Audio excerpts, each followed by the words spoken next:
line. Bad bitches, every city in my tribe. Look behind. Booty dominate. Hey there, Oh, welcome. how's it going? Good. What's your take? Um, so the pro-choice thing, I'm not gonna argue, because me personally, I'm not in I'm not in a lifestyle currently where feel like I should argue that. And then, but when you say, do men really want to protect women? Like, what are you getting at? Essentially, I think when we look at the idea of protection, that this has been prescribed to masculinity. And I Mm, think a lot of men tout their generosity of protecting women as a form of their masculinity.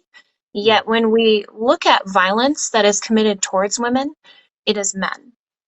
And so I think if men really wanted to protect women and not have women experience violence from men, then men would have some introspection and analysis of why violence occurs from men, and then they would speak out against that and either deconstruct masculinity, take a stance at what other systems we have in place that cause gender-based violence, mm, rather than just acting like women need a ninja gun-wielding bodyguard and need to link yeah, arms with men in order to receive protection. yeah, I understand that. But let me start off with I definitely do think that men protecting women has risen from like an evolution instinctually, because in the olden days, of course, men were out and they need to protect their families, and mainly women, in terms of stuff for fighting, freedom, all that kind of stuff. I definitely think it's changed though into modern times. And I think the modern day look at it is that there are definitely white knights of men who believe that women just need full protection, which I don't agree with. It's disingenuous to women as a people, because I think talking generalities is a little bad. I get there's definitely a difference between men and women biologically, but I think we're all human and we all have our different brains and stuff like that. We all think independently. So And let me ask you, do you think that a majority of violence is committed by men, like an overwhelming majority? oh yeah, Yeah. well, and that Why? Why do you think that that's a men's issue? that probably stems from uh, more aggressive behavior from men as a whole gender, and biologically being more logical in terms and growing up, but being taught the fact of being aggressive and needing to show and be proud of yourself, basically, and not take bullshit. I think that's where the aggressiveness stems from. So I'm sorry, was the aggressiveness a nature or a nurture thing? I think it comes from both. So do you think that how we have constructed masculinity should be changed? I think there could be improvements in all terms of life, to be honest, because we're still growing up with ideas of human mindsets from very old periods of time. But I think it's a little dangerous to change it. In fact, in just like de facto, because I think the change needs to take time and over a long period, because you can't just change it overnight. You know, That and I that's not what I asked. I just like in terms of do you recognize toxic masculinity? toxic masculinity. Yeah. Can you like can you define that for me? Like, what would you say So is toxic? toxic masculinity is typically marked by the behavioral traits of competitiveness, stoicism, aggression, dominance, misogyny, and homophobia. Well, maybe minus the misogyny and homophobia. Why would you say that all those traits are toxic? Because Why is they lead to competitive? violence. And how is violence just completely wrong in all terms? Do you think violence is something good? I think violence can be used in useful ways. Do you think grape is good? Rape? Yeah. No. Do you think domestic violence is good? No. Do you think women being unalived by men is good? I think shows of violence to sh- uh, show that other people shouldn't be messing with you is in terms tactical, because in some areas of life you have to be violent. Like in war, you have to be violent. You can't just be. Right, but we don't have to be in war, correct? Sometimes we do. Do you think that war is inevitable? I do honestly, Why? because over history we've seen just war repeats, and it's because the people in power always want something, and it's always in self-interest and then also national interest in terms of resources and growing yourselves and becoming a better nation overall.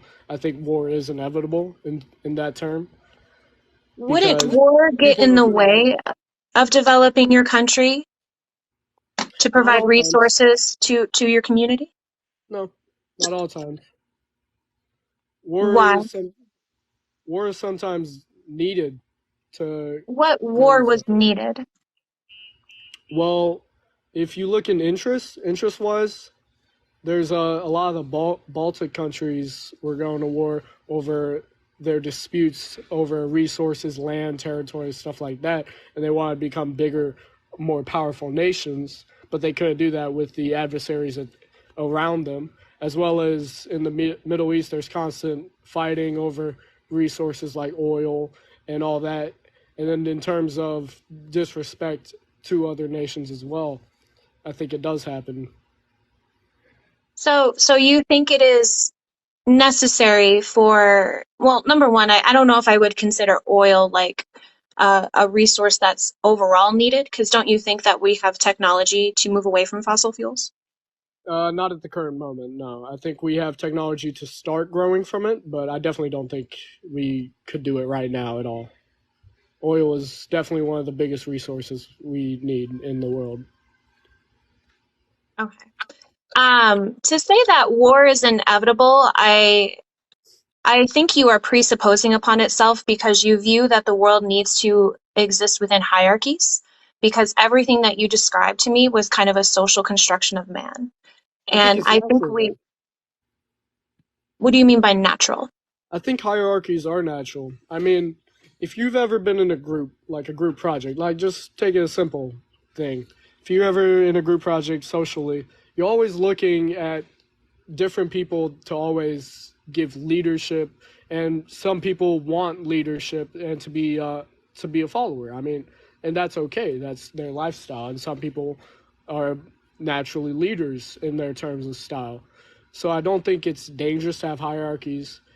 I think it's dangerous to have corrupted hierarchies that aren't beneficial to the whole group, and that's I definitely would what's happened a lot. argue that leadership in itself is not a hierarchy, because you can establish leadership without having authority over people. The Yeah, hierarchy is authority. but humans naturally gross into wanting power and having authority, and having authority gives people a sense of entitlement and such like that, but they want it, so it does happen naturally. Do you, Just do you because, disagree with, go ahead, Sean. do you disagree with that? Yes. Yeah, I also agree. I Can you was tell just me why? disagree with that Why is that? because when we look at humans, one of the things that we do all the time is evolve. So when it comes to like the idea of something happen naturally, it tends to go into this conversation of human nature, which we can only see like the only human nature is adaptation. When it comes to hierarchy, it usually comes with things like um, it usually comes with systems, and those systems are usually put in place due to things like hatred of other people, the fear of other people, or the fear of something in general, whether that be like just other people or scarcity of resources or just like what we don't know. And That is natural, though. no, it's not. Fear? Yes. Yeah, the fear of other people is not natural. Like it's a Fear social construct that like we put upon each other. Fear of other people comes from the idea of fear of self-interest and ruining your self-interest. So I think that does stem from natural growth. No, the fear of other people comes from a social thing that usually comes from like withholding of resources because you think other people are coming to take your resources. Like Americans aren't fearful of immigrants from the south of the border because like they're just different people. They fear them because they say that they're coming here for their jobs and taking away like the resources that Americans could have because underneath capitalism, there's limited amounts of resources. It's manufactured, but there's still a limited amount of resources. If that Yeah. wasn't a thing, they wouldn't care about immigration. Well, but it is a thing, so you kind of have to adapt to Right, what's but it's not happening. natural. It's man-made. It's a social construct. But being fearful of having loss is natural. I mean, you wouldn't want to die. So the ultimate fear is not dying, right? For every human, you don't want to die. And then, But but fears stem out from that in terms of like if you're about to get hit, you're fearful. And but if you're about to lose something very important that helps your security of life, that's a natural fear. okay, but the conditions in which you are about to lose something that like put your life in danger is not natural. So it's not natural. How is that not natural? I mean, animals are a constant fear of dying, and then they lose certain areas. Like wolves, they have territories, and they're fearful of other groups coming into the territory and such like that. So they react to it in certain ways. It's a naturalistic, animalistic point of view, but it works into human socialist standards. It doesn't though, because like the conditions that are created to create that fear are not natural conditions. What are the conditions? Yeah, like scarcity of resources. So, Like like, we create the scarcity of resources. and how does that come to be? We withhold resources. I don't, what do you mean? Like, why though? Oh, for profit, for capitalism.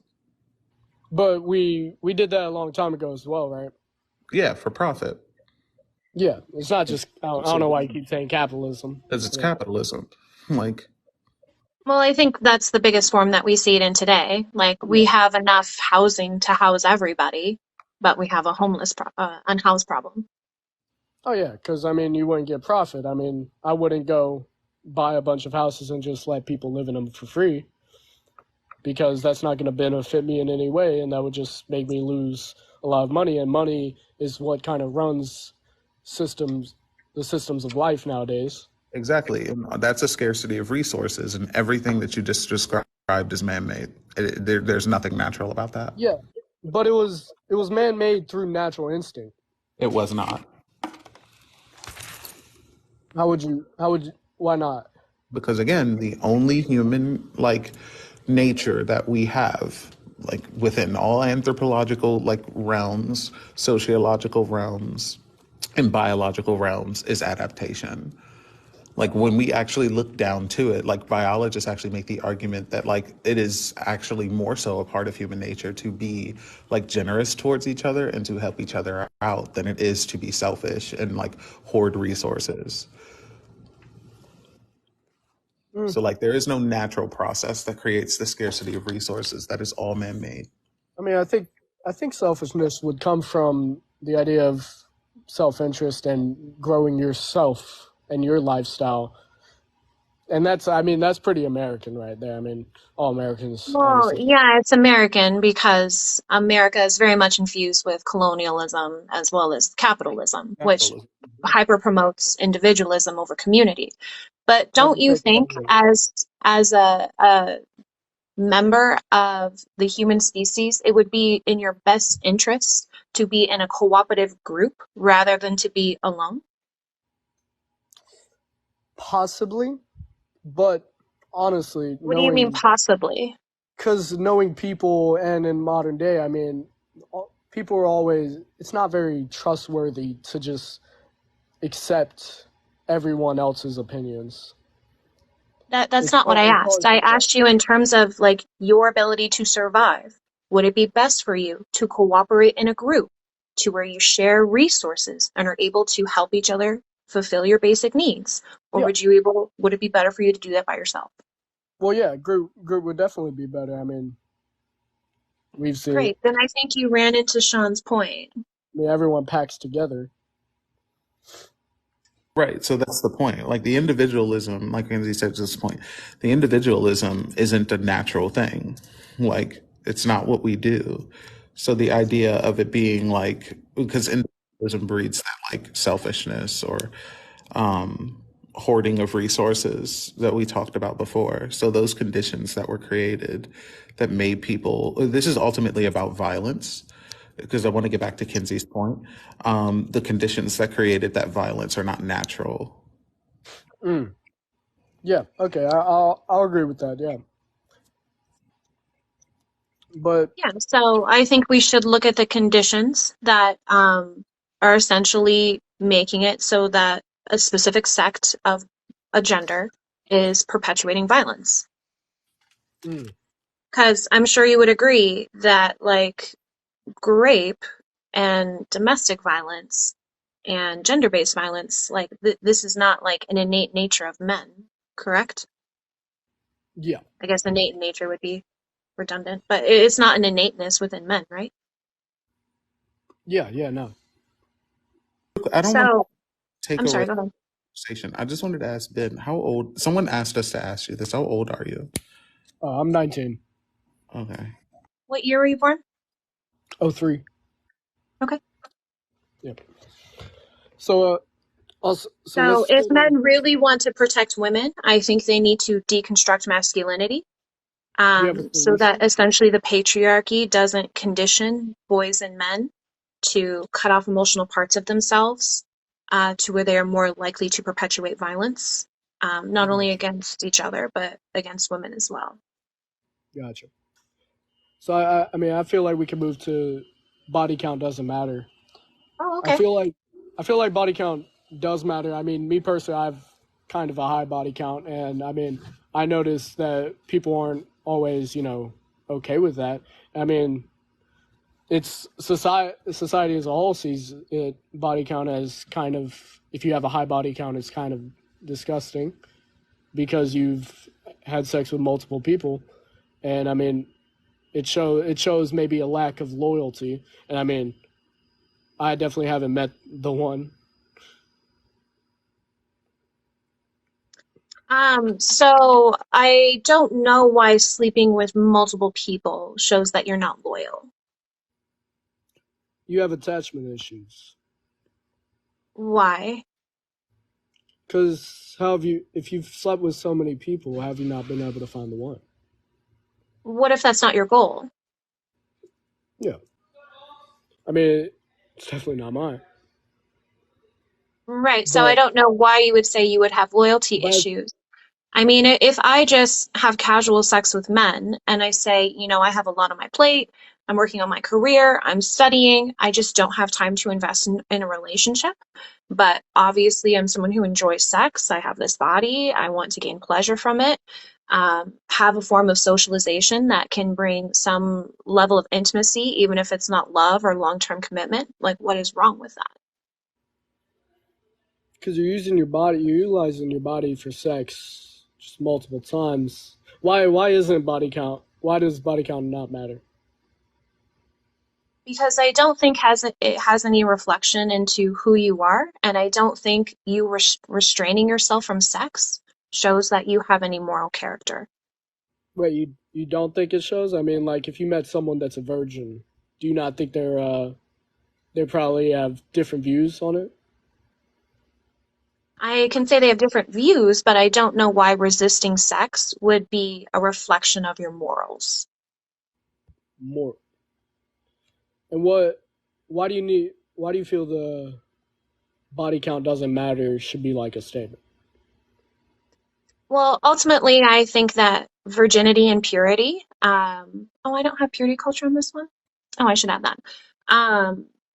That purity culture and virginity have been placed in a construction of femininity, to where women's value has been portrayed based on them not interacting with multiple men for sex. And I think that has been essentially within heterosexual relationships a way from men to center male pleasure and to control women by saying, this body, your body, is not for you, it's for me. So you think it more so matters for women? Yes, I think virginity and purity has very much been prescribed to women and girls. Like virginity was defined for a long time as an unmarried woman Yeah, I or an agree. unmarried maiden. I agree. I mean, but you don't see. So you're talking more as a free will modern sexual like lifestyle. You think it's wrong to be in the a hetero like natural just man and woman type of relationship. No, I think traditionally that heterosexual relationships center men's pleasure and don't have any consideration of women. No considerate. I feel like I'm not gonna speak for all men. I mean I know me personally if I meet a girl I don't have bad intentions. I like to get to know a girl, and if I like them enough, I mean, we're gonna if we start dating or whatever, I have to be in love with this person, and if I marry her, if I choose to be with her the rest of my life, it's because I want to be, right? And I'm not talking about set up marriages. I'm talking about natural marriages, like you get married because of love or whatever.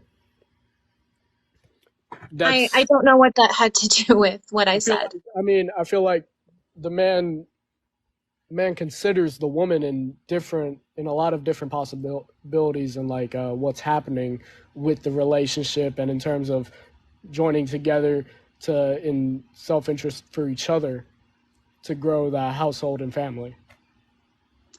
I mean, to some extent, but I would say that traditional relationships, heterosexual ones, benefit men. How do they benefit just men?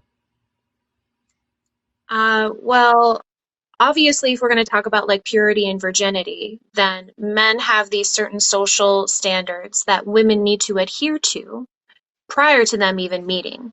So women are not allowed to enjoy their bodies because it's about men's experience and men's pleasure. I want you to have very little body count, which I think also has to do with men preferring someone who is naive and someone who is easily controllable so that they can continue to gain access to their body as well as their admiration and love. You If would we say go there's no into, standards for men? huh? I didn't mean to interrupt you, but like you don't think there's standards for men? No, Not historically, not like I just described for women. But like in modern day, there's definitely huge standards for men. I mean, women are always looking for a guy that's above them, but a man is okay with going with a girl that's below him. That's because incorrect. You think that's incorrect? what do you mean by Yes. above and below? So you're saying a modern woman would that's she can depend on herself or whatever. You're saying that if she met a good man that works at McDonald's that is not the greatest looking, that she would and but has options of better men, that she would not choose the better men. I think anyone would choose a better option. Yeah, of Wait, course. And that's what I mean by above. what are That's what I mean by you, what are you classifying as better? better. Like I'm gonna So, go that. change my laundry, my washer, my dryer. I'll be right back. Gotcha. okay. Then we can talk. I mean, like better in terms like financially, better like great looking, as a personality, body, all that stuff. I mean,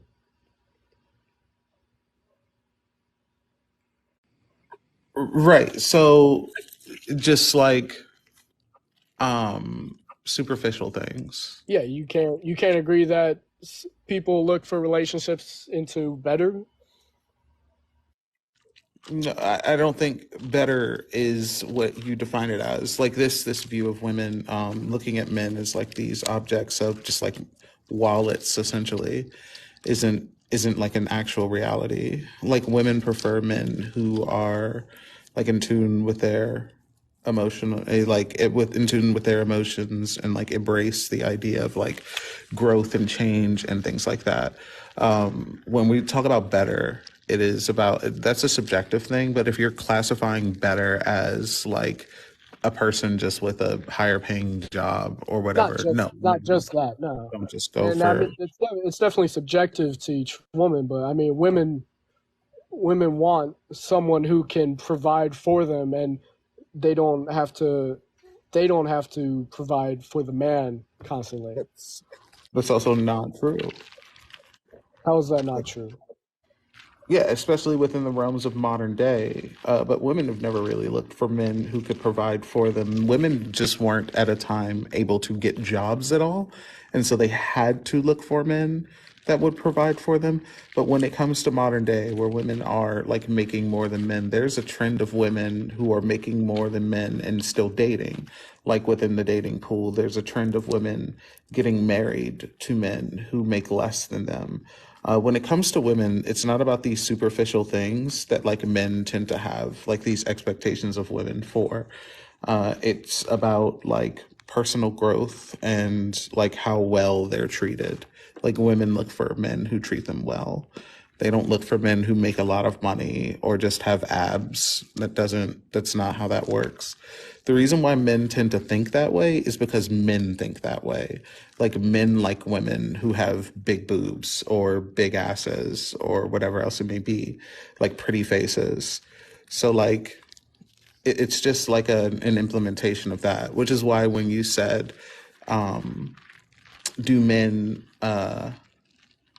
I can't remember the exact question. I don't want to misquote you, but essentially, Do men not look for better things?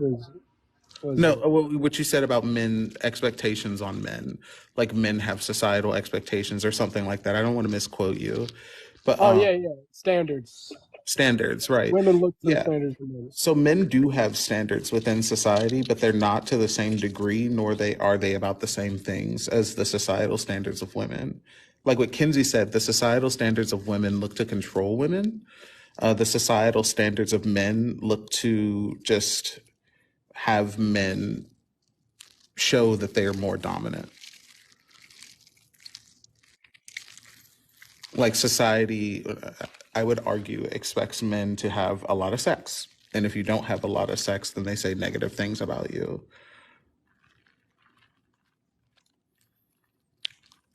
But it's not about like the control of men's. But oh, Oh no. I don't know what happened. I'm sorry. Oh, I think okay. I don't think they were removed. I hope not. Let's see.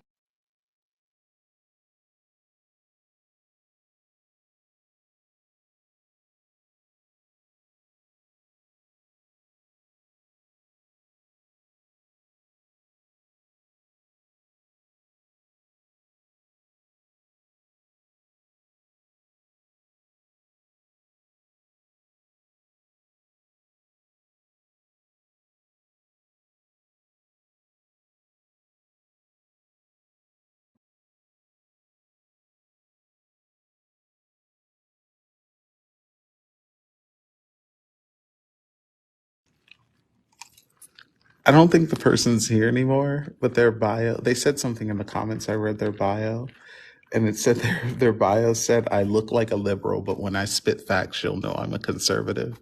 I thought that was one of the funniest things. I don't know how many. Oh, here we go. Okay, you're not here.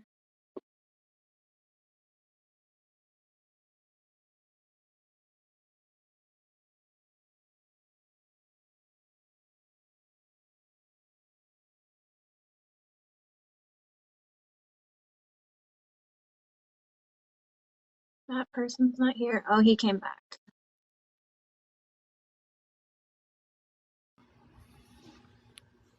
Hey, yeah, sorry, my phone died. I didn't Okay. notice. Also, can I say real quick? I mean, I don't see why I'd get hate for this. I'm just having a conversation. I mean, some of you people in the comments, like, it's not that deep. I mean, it's just something you'll have to get used to. I go live quite often and I always get hate. Yeah, I mean, I don't really care that much. I'm just trying to make sure people don't think I'm some evil person. But Okay. sorry, what were we talking? Sean was going. Really, my last point. It was the fact that I would say when you ask the question, do men have standards, like societal standards? I would say, yeah, they do, but they're not to the same degree as women, nor do they have the same goal as women. The societal standards of women looks to for men to control women and control the bodies of women, whereas the societal standards of men is just for men to have as much sex as they possibly can to show that they can control women. And it's mostly like a men's thing. Like women don't want men to show that they can control women. It's just other men. And since we live in a patriarchal society, like other men respect other men more. And so they do it. I Yeah, would. for male domination to show that they're the alpha too. I somewhat agree, but I somewhat disagree because I mean, I see. I've been thinking about this mainly when I get high. I'm not gonna lie, but When but you are like elevated, oh yeah, Cloud9. But I feel like men that are in like lower statuses of life, though, that are don't get any chance with women. I mean, they have no chance because they don't fit the standards of a lot of women. They'll always I have to go. disagree. Poor men have typically have more children. I'm not saying just poor men though. I'm talking about. I mean, on no financial success. They maybe have a disabilities growing up. I mean, like I have a I have a person in one of my classes that he has special needs, and he's talked to me about how like he's afraid that he's never gonna succeed in life. I feel bad for him though, because I like don't he's think living in a that's like a world. quality of men. I think that is something that all disabled people experience because Yeah, capitalism rewards able-bodied people. yeah, but I think it's definitely a look that it's definitely an argument that it's not all men. What do you mean? Not all men are certain ways. I mean, there's definitely That's differences not in what people. we're saying. Wait, I'm confused about what you're Yeah, saying. I feel like you went from point to point. So if I we're think going to talk about like yeah. the hegemony within Let's rewind. relationships, about like what women deem as acceptable male partners, um, I don't think women are looking for high earners because typically when we look at marriages, people marry within the same class. But I think when we look at men, they do typically try to go up in what they in youth and beauty because that has essentially been what men feel that they are entitled to. Mm. I mean, I know me personally. I mean, I look for successful women, of course, In what context? but that's because I'm successful as well. And like, I want, I would What are want a you woman. deeming as successful? I would want a woman who's completely financially stable, and like a woman who looks good enough for me, at least, like to fit my standards. I mean, I have my own opinions Right. on I'm sure you know you have your own preferences, but we're just talking as generalizations here. because I mean, I have three businesses. I run a business. I do social media marketing management. I have an agency, stuff like that. I make uh, well enough money that I wouldn't. Me personally, I wouldn't go for like a lower class person. Okay. What's But your I point? think so. Do you think a lot of people do that? I already addressed that. I said typically people marry within their same economic and social class because it's typically who they're sharing space with. Why do you think that is? because it's who they're sharing space with. Is it because they can't get? Is it because they can't get better, or do you think they've settled? No, it's It's a lot, because they have access to them because of proximity. Either right. they are in the same office, they go to they have similar schools, they're in similar neighborhoods, Yeah, that's they run in understandable. the same friend circles, same social circles. Gotcha. Well, I guess we can move on to patriarchy harms everyone. Okay. What do you What do you mean by it? Like, you mean just hierarchy in general, or patriarchy in terms of men being in power? Yeah.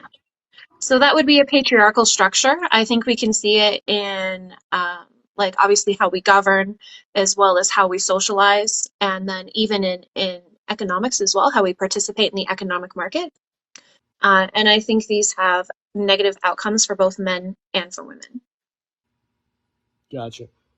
Uh, but I feel like, I mean, all the men that are in their places of power, at least most of the men, have had to work to get there and have earned their spot there, right?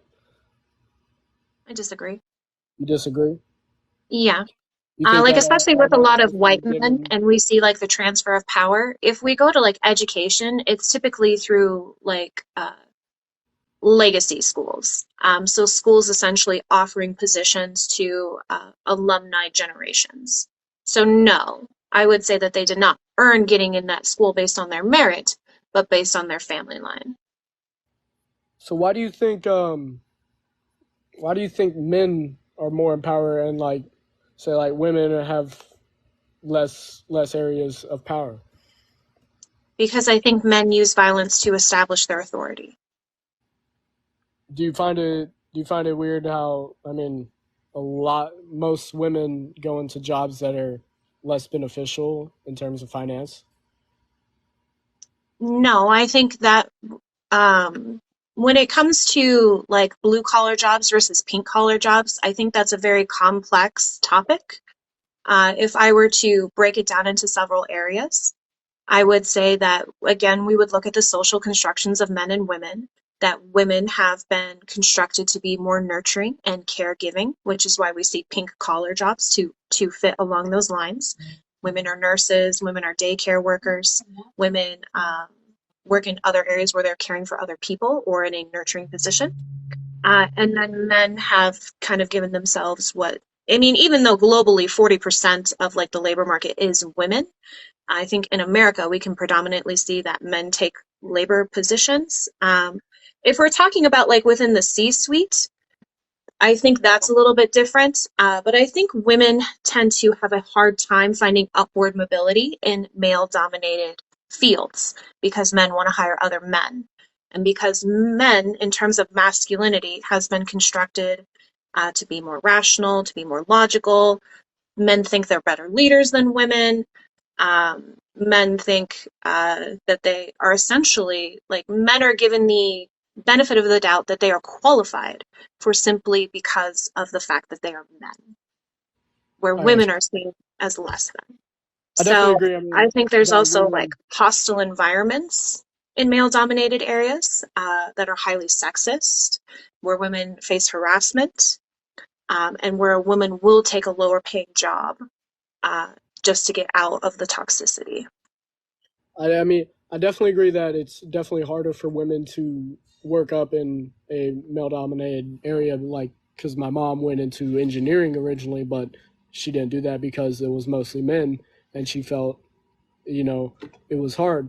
But do you not think that adapting to it would show more strength through it? Because I mean, that the women that do get through have a very, very good line of success, and they're able to push through Yeah, these they barriers and they obstacles. do. So essentially, I think they have to overcome a lot. They have to be over qualified and highly competent to where they're able to excel with their male peers. And then they also have to endure a lot or even compromise on certain things, whether they are, and then a lot of it can do with luck too. I mean, what do you do when you walk in and your boss essentially says, "I'll only give you a raise if you have sex with me"? I mean, do you like go with the patriarchal structure and gain access to authority and promotions and money by men exploiting their powerful position? Mm. Are you asking me? Yeah, because when we do see a lot of sexual violence occurs from men exploiting their powerful position. Teacher student, boss employee. To be honest, not being in that environment and just knowing from like secondhand experiences, I don't think I could speak on that because I don't know the frequency of such things. I definitely know it happens. I'm not going to negate that it happens, but I don't know if it happens onto such a high level. So I feel like I can't speak on that. But I mean, I feel like adapting is a very important thing. And I mean, society has standards and they're there for different reasons. I mean, maybe you disagree with the standards or whatever, but do you I not think feel like it's you need to adapt? so ridiculous that you are telling women to adapt than to tell men to be better, Men or have to saying that adapt too. this I mean, system should change. men have to adapt as well. I mean, everyone has to adapt, not just women and men. I think it's weird when people try like disagree with such society standards, but they don't try living in it and try being successful, and they just put themselves in a lower position because of so, and they It take their all depends on what you're willing to take. Like I am in sales, and yes, there are instances where I act dumb so that men will actually negotiate with me because they don't feel intimidated that I come at them with the authority of what they consider masculinity. So in some cases, yes, I think in my own career, I've had to placate to men for my gender role in order for me to actually get what I want. But there have been other times where I have not, where I've received sexual harassment from clients and I have fired them. So do you have any solution to it? Do you I know think how to change I it? think men need to Or start speaking out about certain male behavior and acknowledging um, male entitlement as well as toxic masculinity. And then even the certain structures that are in place, like patriarchy and capitalism, that favor men.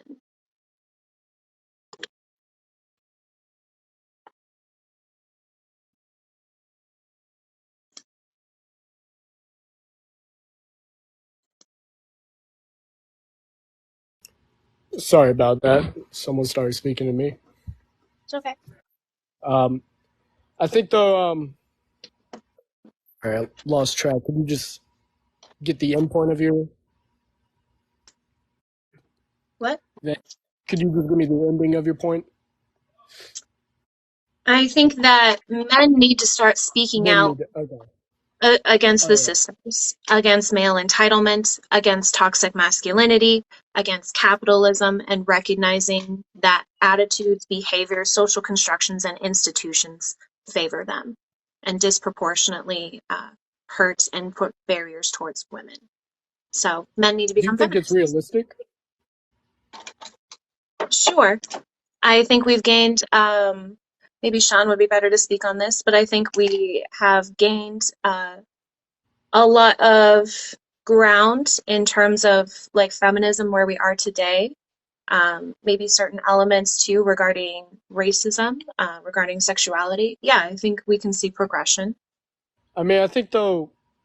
I mean, I've never grown up and heard that rape is good or that any domestic violence is good or anything like that. I mean, I know it's all bad, and I really don't understand how other other dudes like see this as just a fine thing and like are able to do it just without any feeling or whatever. But So I want you to think of this concept like a building, um, a vertical building.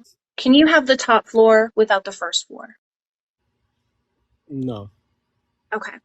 So if we look at the top floor is explicit violence. That can be rape, domestic violence, gender-based violence, whatnot. Right below that, we can have the third floor, which would be tenets of abuse, whether that is gaslighting, emotional abuse, certain myths, promoting sexist ideology. Right under that, we can have the second floor, which is less severe than the third floor, which just mean like having sexist attitudes, upholding traditional gender roles, not believing victims, and then we can have like the bottom floor, which might just be men who are kind of ignorant to the experience that women have. So I would argue that a majority of men fit somewhere in this building. They might not be on the fourth floor where they're committing explicit violence, but they can be on the first floor where they are ignorant to the structures and systems that are in place that perpetuate and make the second floor possible, make the third floor possible, and make the top floor possible. I got you. I mean, I do find it weird, like, and it's hard to imagine that in someone's view that, you know, rape, you can just rape someone, or like it Please say just grape. sorry about that. Grape, you know, like, I really don't understand that, and hopefully I never will, to be honest. But Okay. Well, I'm sure like you can acknowledge that you, within society that men who it rape happens. people and women who accuse men are treated very differently. Like if we look at Danny Masterson, he was just convicted on 2 counts of rape and sentenced to 30 years. And yet there are still people in his circle telling other people what a great guy he is. Mm. Where with like women who accuse men of rape, they receive a lot of hate. We can see, I always forget her name. I want to say it's Christina, the woman who accused Brett Kavanaugh of sexual assault, I believe when they were in high school or college. Christine Blaisley, Christine Ford, she received a lot of hate when she had no gain whatsoever for accusing him of, or for her, the claims that she made against him.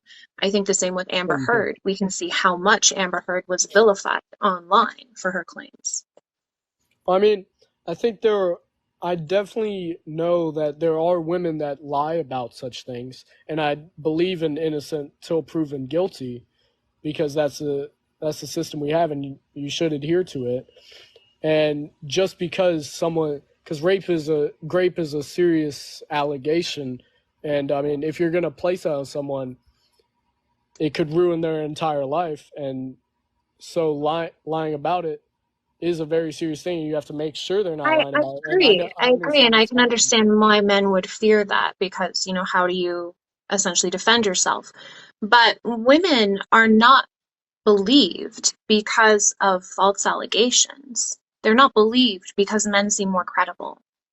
And even because of like the social construction of women, we are emotional. We are irrational. Mm.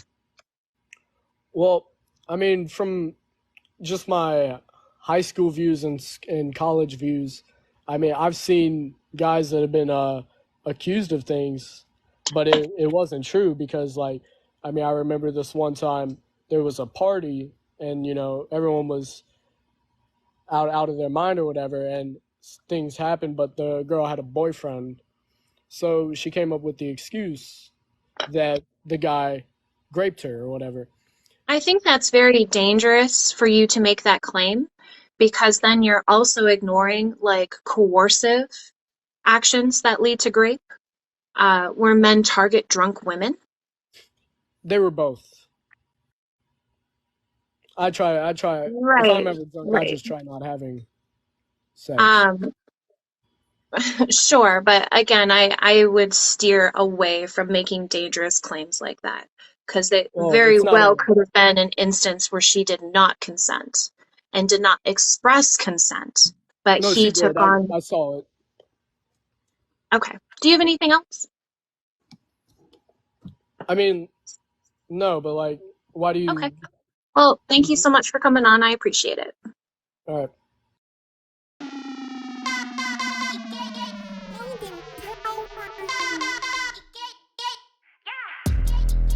I'm so fucking cute, bitch. cute.